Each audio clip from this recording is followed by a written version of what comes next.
So Facebook এখন পর্যন্ত সর্বশেষ আপডেট অনুযায়ী আমাদের কি দিয়েছে?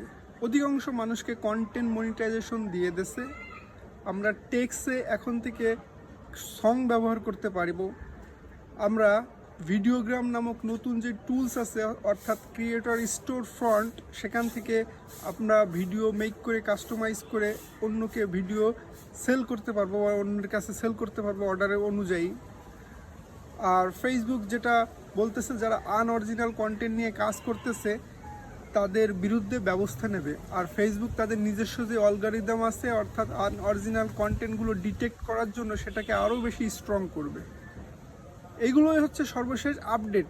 আর এই আপডেট অনুযায়ী কি আমরা কাজ করতেছি? আমরা কি কন্টেন্ট মনিটাইজেশনের সঠিক ব্যবহার করতেছি? আমরা কি কন্টেন্ট মনিটাইজেশনে কিভাবে প্রচুর পরিমাণ ইনকাম করা যায় আর কিভাবে আমরা আমাদের রিচ এঙ্গেজমেন্ট বৃদ্ধি করতে পারি সেটা নিয়ে কি কাজ করতেছি না। আমরা কি করতেছি? আমরা চাচ্ছি যে আমাদের ভিডিও সকলেই দেখুক, অথচ আমরা অন্যের ভিডিও সম্পূর্ণ না দেখেই কমেন্টস করে আসতেছি, অর্থাৎ স্প্যামিং করতেছি।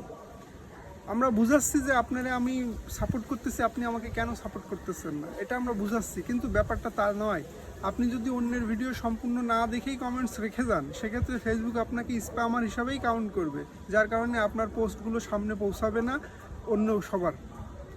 আপনি হয়তো কমেন্টস রেখে যাচ্ছেন, যেন তেন একটা র্যান্ডমলি একটা কমেন্টস করে যাচ্ছেন, সেটা জাস্ট বুঝাচ্ছেন যে আপনার পোস্টে আমি এসেছি, ভিউ করেছি বা করতেছি, এরকম কিছু। কিন্তু আপনি চাচ্ছেন যে আপনার পোস্টটা আমি দেখি। কিন্তু ফেসবুকের যে ড্যাশবোর্ডের ইনসাইট থেকে দেখা যায় যে কত মানুষ দেখেছে আর কত মানুষ দেখিনি। হ্যাঁ, ওখানে আপনি অ্যানালাইসিস করলে আর কমেন্টসগুলো ভালো করে অ্যানালাইসিস করলে আপনি বুঝতে পারবেন কে আপনার ভিডিও দেখেছে আর কে ভিডিও দেখে নাই। সো এগুলো আসলে না করাই ভালো। যদি আপনার হাতে সময় না থাকে, সেক্ষেত্রে অন্যের ভিডিও না পেলে করাই ভালো। যদি সময় থাকে, সম্পূর্ণ ভিডিওটা দেখে একটা সুন্দর ভিডিও রিলেটেড কমেন্টস রেখে যাওয়া। এতে কি হবে? সে উৎসাহিত বোধ করবে, আপনার ভিডিওটাও সে সম্পূর্ণ দেখবে। এইভাবেই তো আমরা সামনে এগোবো, নাকি? সো আমরা র্যান্ডমলি এগোতে পারবো না, আমাদের অবশ্যই সঠিক ওয়েতে সামনে এগিয়ে যেতে হবে। আর ফেসবুক কিন্তু বলেই দিয়েছে, যারা আনঅরিজিনাল কন্টেন্ট নিয়ে কাজ করতেছে তাদের বিরুদ্ধে কিন্তু ব্যবস্থা নেবে। অর্থাৎ আনঅরিজিনাল বলতে অন্যের কন্টেন্ট নিয়ে আপনি কাজ করতেছেন, অন্যের কন্টেন্ট নিয়ে এডিট করে আপনি নিজের করে চালাই দিচ্ছেন, এই ধরনের কন্টেন্ট নিয়ে যারা কাজ করতেছে, ফেসবুক বলতেছে তাদের রিচ, পেজ বা সব কিছুই কিন্তু মনে করেন ডাউন করে দেবে, এমন পেজ সাসপেন্ডও করে দিতে পারে, গায়েবও করে দিতে পারে। হ্যাঁ, সো ফেসবুক তাদের নিজের যে অ্যালগরিদম সেটাকে আরও বেশি স্ট্রং করতেছে, মূলত এই ডিটেক্ট করার জন্য যারা আনঅরিজিনাল কন্টেন্ট নিয়ে কাজ করতেছে। আনঅরিজিনাল কন্টেন্টের মধ্যে ডুয়েট ভিডিও হতে পারে, বা অন্যের ভিডিও সরাসরি ব্যবহার করা হতে পারে।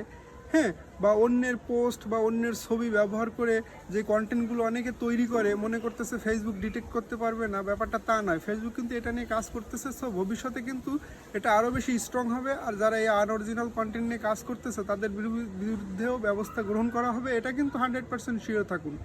কারণ কন্টেন্ট মনিটাইজেশন সকলকেই অ্যাভেলেবেল করে দিয়েছে। এর মানে এই নয় যে সকলেই এখান থেকে ইনকাম করতে পারবে। অনেকে ইনকাম করার উদ্দেশ্যে এই ধরনের কাজকর্ম কিন্তু করতেছে, প্রচুর পরিমাণ ভিউ পাওয়ার জন্য অন্যের কন্টেন্ট নিয়ে কাজ করতেছে। এখন একজন অরিজিনাল কন্টেন্ট নিয়ে যে কাজ করতেছে, হ্যাঁ, তার ভিউ তেমন হচ্ছে না, আর একজন আনঅরিজিনাল কন্টেন্ট নিয়ে যে কাজ করতেছে তার প্রচুর পরিমাণ ভিউ আসছে। তাহলে তো ফেসবুক এটা বিষয় অবশ্যই গ্রহণ করবে, কারণ ফেসবুক চাচ্ছে যে অরিজিনাল কন্টেন্ট ক্রিয়েটরদের এখান থেকে উপরে তোলার জন্য, আর যারা আনঅরিজিনাল কন্টেন্ট নিয়ে কাজ করতেছে তাদের ডাউন করে দেওয়ার জন্য। সো আজকের ভিডিওটা এই পর্যন্তই। ধন্যবাদ সবাইকে।